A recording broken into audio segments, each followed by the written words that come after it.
Hello बच्चों, हम लोग एथिल अल्कोहल कैसे बन सकता है इसके बारे में ऑलरेडी डिस्कस कर रहे थे।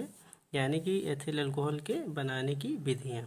ठीक है, तो 6 विधियों पर ऑलरेडी डिस्कस हो चुका है। आज हम यहाँ पर 7वीं विधि और अंतिम विधि के बारे में डिस्कस करेंगे, जो कि अल्कोहलिक किण्वन के प्रोसेस में आपकी है। और ये एक इम्पॉर्टेंट रिएक्शन होगी, क्योंकि इस प्रोसेस के तहत हम अच्छा खासा एथिल अल्कोहल वो भी इजीली बना सकते हैं। ठीक है, तो अल्कोहलिक किण्वन में क्या होता है कि जो हमारे पास में सुक्रोस होता है, सुक्रोस यानी शर्करा, जिसे हम C12H22O11, और ये आपको लेनी होती है 10%, है ना। क्योंकि ये जो आपकी शर्करा होती है तो 100%, लेकिन उसको आपको डाइल्यूट करना है और उसको 10% में चेंज कर लेना। फिर उसके बाद में उसकी रिएक्शन करानी है H2O के साथ। और यहाँ पर जो एंजाइम इस्तेमाल होगा वो होगा ईस्ट।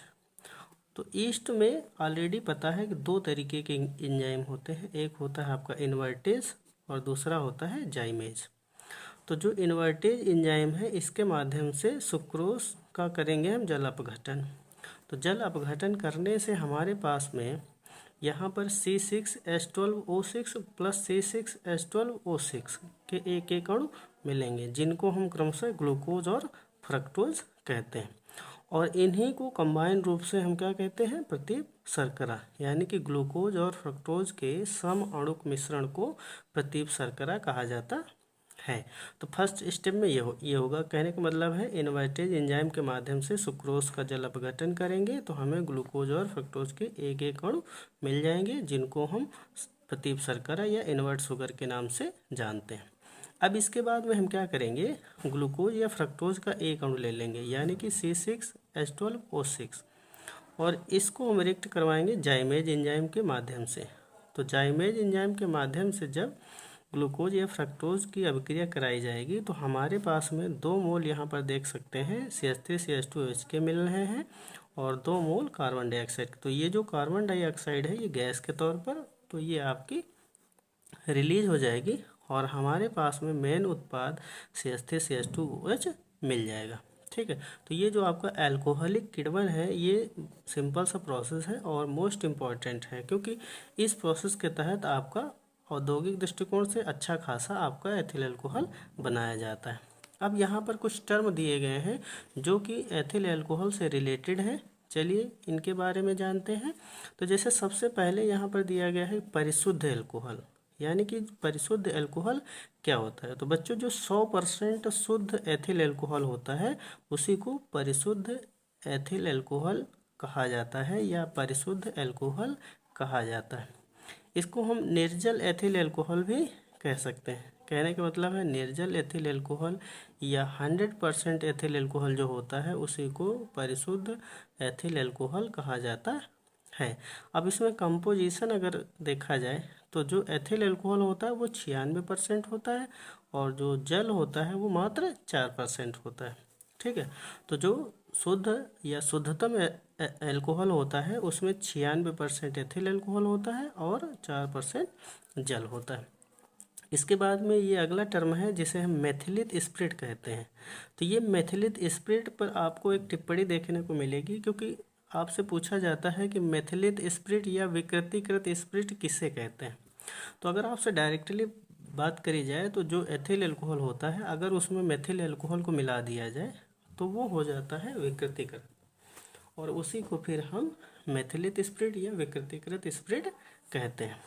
यहाँ पर एग्जैक्टली देखते हैं तो परिशोधित जो स्प्रिट होती है उसमें मेथिल अल्कोहल, पिरिडीन, और इसके बाद में उसमें और क्या मिलाना होता है, तो उसमें आपको मिलाना होता है पेट्रोलियम, और इसके बाद में नैप्था आदि विषैले पदार्थ मिला देने से वह पीने योग्य नहीं रहता है, और उससे हम फिर क्या बोलते हैं, मेथिलित स्प्रिट कहते हैं।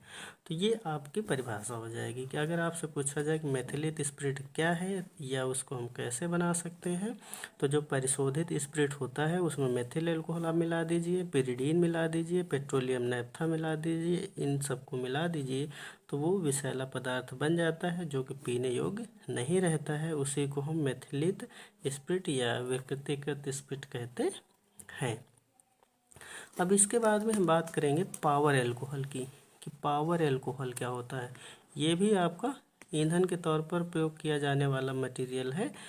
तो अगर आपसे पूछा जाए पावर एल्कोहल क्या है, तो इसके बारे में आपको क्या बताना है कि जो पेट्रोलियम होता है, ठीक है, पेट्रोलियम व एथिल अल्कोहल का जो मिश्रण होता है उसी को पावर एल्कोहल कहा जाता है।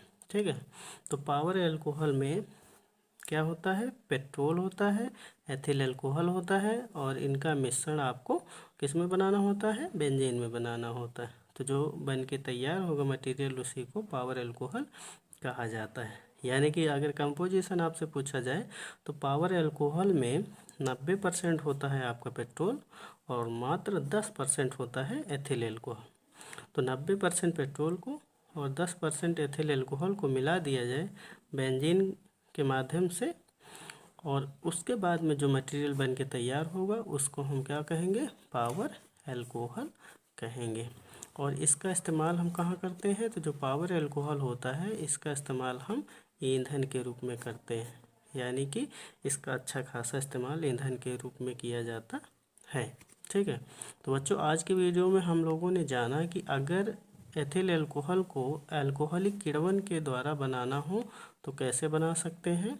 ठीक है, ये आपका प्रोसेस, और उसके बाद में कुछ एल्कोहल से रिलेटेड टर्म जो आपको पढ़ने हैं, और ये इम्पॉर्टेंट भी हैं क्योंकि यहाँ से आपका छोटा सा क्वेश्चन बनता है, 60 क्वेश्चन बनते हैं एक एक नंबर वाले, कि परिशुद्ध एल्कोहल क्या होता है, मेथिलित या विकृतिकृत स्पीड क्या होती है, और इसके बाद में जो आपका पावर एल्कोहल है ये क्या होता है। ठीक है, तो एक एक लाइन का इनका जो भी डिटेल है वो ऑलरेडी आज के वीडियो में हम लोगों ने जान लिया। ठीक है, तो अगले वीडियो में हम लोग बात करेंगे जो एथिल एल्कोहल के गुण हैं वो कौन कौन से हैं।